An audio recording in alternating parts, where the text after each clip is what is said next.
Hello YouTube, it is me, Prodigious, and today I'm going to bring you another fan favorite deck that a lot of people would love to see played a lot more, but unfortunately it just lacks something the other decks have.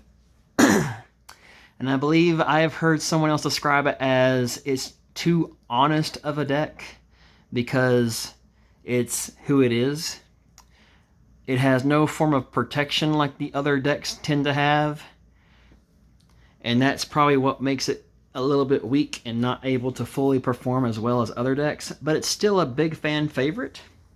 I also know for a fact that upcoming future sets will have some very big upgrades for this deck, which could see it becoming a big player in the meta. I'm talking about Gallantmon. Let's get into it. So our Digi-Egg of choice on this one is going to be the EX2 Digimon. It has, when attacking once per turn, if this Digimon has Guillamon, Growlmon, or Gallantmon in its name, draw one card.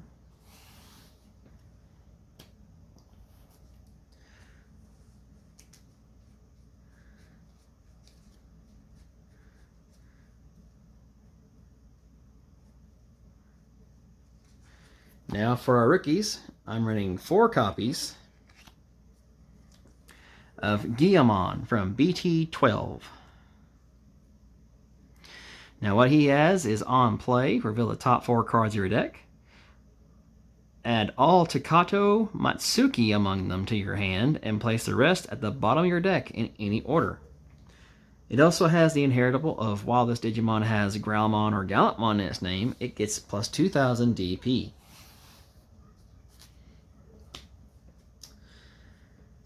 Next, I actually am running 4 copies of Starter Deck 7 Guillamon. This one offers us the ability of your turn, if your opponent has a level 6 or higher Digimon in play, this Digimon can Digivolve into Gallantmon in your hand for memory cost of 4, ignoring its Digivolution requirements. So it allows you to warp in a pinch to your level 6 when need be. It also has your turn once per turn. When an opponent's Digimon is deleted, trigger draw 1 card as it's inheritable. Then I'm also running 4 copies of EX2 Guillamon. Now what he brings to the table is going to be on play, reveal the top 4 cards of your deck, add 1 card with Growlmon or Gallantmon in its name, and 1 Takato Matsuki among them to your hand. Place the remaining cards at the bottom of your deck in any order. Its inheritable is when attacking once per turn, if this Digimon has Growlmon or Gallantmon in its name, delete one of your opponent's Digimon with 3000 DP or less. So as you can see, aside from the warping one, our Guillamons really want to help us get some Takatos into our hand so that we can play them. Now moving on to our level 4 champions, we are running 4 copies of Growlmon. Now Growlmon has, when Digivolving, if you don't have Takato Matsuki in play, you may play a Takato from your hand without paying the cost. This works well with what the rookies are already trying to do. It also has the inheritable, while this Digimon has Growlmon or Gallantmon in its name, it gets plus 2000 DP. Then we have 4 copies of Growlmon from EX2. This guy has, when attacking, delete one of your opponent's Digimon with 2000 DP or less.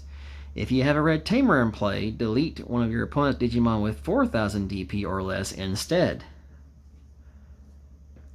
He also offers the inheritable of when attacking once per turn, if this Digimon has Growlmon or Gallantmon in its name, delete an opponent's Digimon with 3000 DP or less.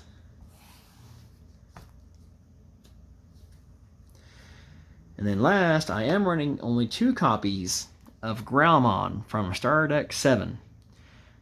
It only has the inheritable of your turn once per turn. When an opponent's Digimon is deleted, gain 1 memory.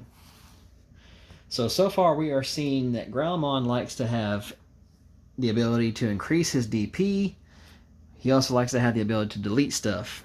So Growlmon and Gallantmon in general wants to be a big beefy control stick.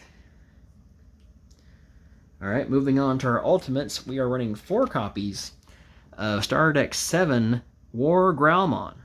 He has when attacking, delete one of your opponent's Digimon with 3000 DP or less.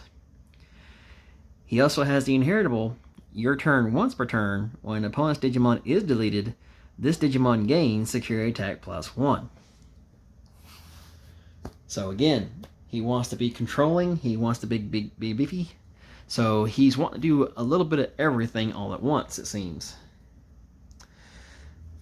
Now, in this version of the deck, I am also running 4 copies of BT12 War Growlmon.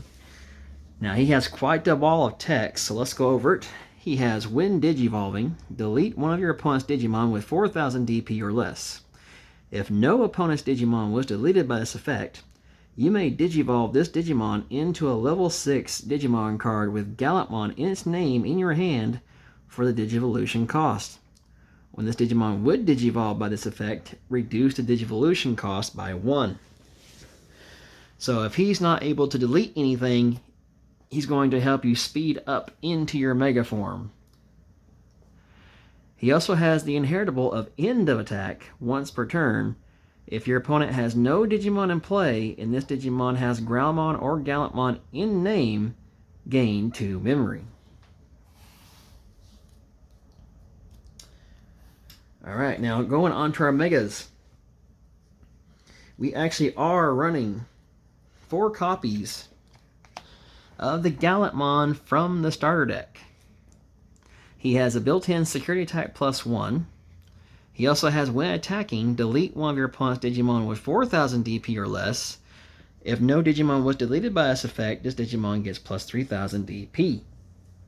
So again, he becomes a big beefy beat stick along with trying to delete stuff and control the board.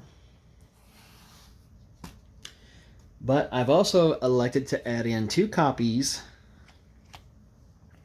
of Gallantmon from BT2. This is the old school Gallantmon, and quite strong. It has when Digivolving, if you have a red tamer in play, delete one of your opponent's Digimon with 6000 DP or less. When attacking, trash one of your opponent's security cards for every 10 cards in their trash. So he himself has an ability to automatically delete stuff, as well as helping you pitch away at your opponent's security. So one Gallantmon has security attack, one has the ability to automatically trash security. So all in all, not too bad. Now, going into our tamers, we are running 4 copies of BT12 Takato.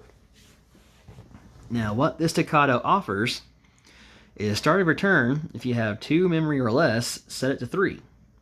Its main effect is once per turn by placing this tamer and 1 Growlmon and 1 War Growlmon from your trash in any order as the bottom Digivolution cards of one of your Guillemon. That Digimon may Digivolve into Gallantmon in your hand for the cost, ignoring its level requirements. The Digimon Digivolve by this effect gets +2000 DP for the turn. So basically, this is going to allow us to take a rookie Guillemon and warp him up into a Mega form of Gallantmon. Now, what makes this different from the Guillemon that we already saw that does warp is the fact that this does do 2 additional things. 1, it will allow us to get back sources, which will give us inheritables. So you can pick and choose which inheritables you would like mid to late game with this effect. On top of that, it does give you the DP boost.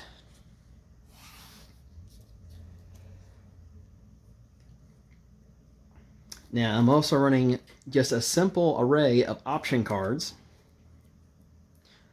I'm running 4 copies of Gaia Force.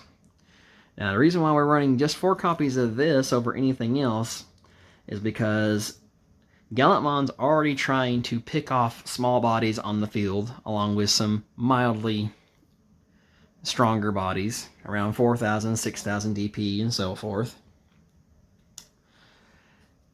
But this is going to help us to delete the much bigger bodies when needed to be. In other words, we don't really worry about the rookies or champions because we're going to be deleting them.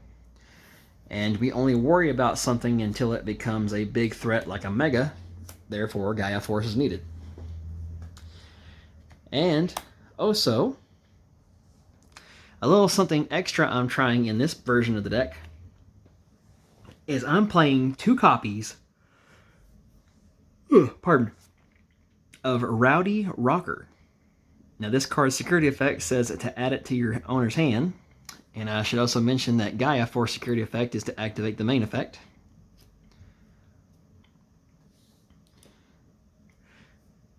But what Rowdy Rocker does is you may place 1 red level 4 or lower Digimon card from your hand under one of your Digimon as its bottom Digivolution card.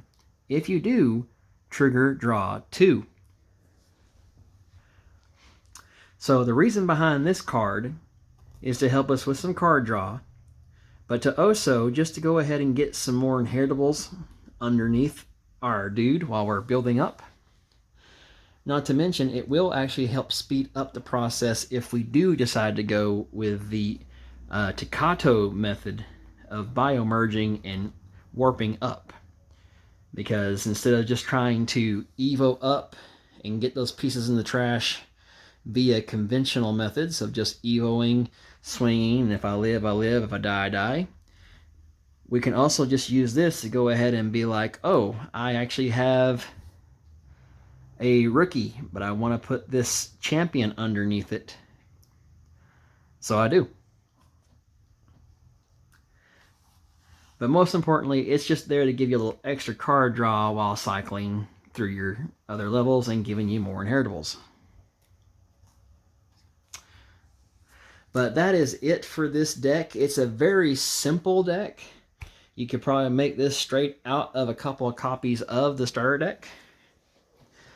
Now stay tuned, because our next deck that we're going to go over is actually going to be a mildly upgraded version that uses the X antibody variant. But this has been Prodigious, and I will see you next time.